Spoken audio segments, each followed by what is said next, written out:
Azərbaycan yeganə ölkədir ki, Azərbaycanda insan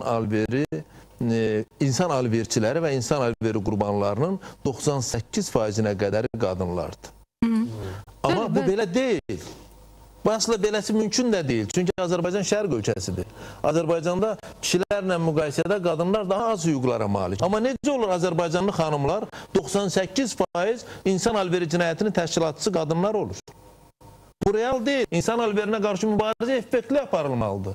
Cinayətin, törədilmiş cinayətin icraçısı olur, təşkilatçısı olur və yaxud da himayədarı olur. Bunlar hamısı cinayət məsuliyyətinə cəlb olunmalıdır. Biz Namik adlı bir şəxslə tanış olduq. Rəfiqəm dedi ki, orada çox gözəl iş var Türkiyədə. Yəni oraya getsən, yəni qazanarsan, dolanarsan, yəni ailəni saxlaya bilərsən. İnandım və bunlarla bir yerdə Türkiyəyə getdim. Düşən kimi orada qapalı bir evdə saxladılar neçə gün. Kim ki Namik adında şəxs məni ki ora aparmışdı rəfiqəmlə.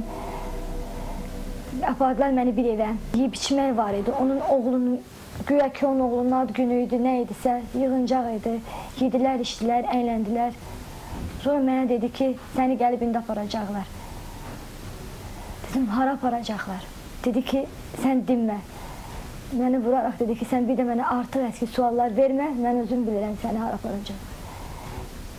Bir neçə saat keçəndən sonra bir zəng gəldi. Dedilər ki, iki qız lazımdır, göndər. Orada bir nəfər də var idi, onunla məni bir yerdə. Aparandan sonra mən bildim ki, burada iş söhbəti yoxdur. Yəni, bunu biləndən sonra. Amma baxmayaraq ki, mən oradan çıxa bilməzdim. Yəni, o gündən mən fahişəliklə məşğul oldum.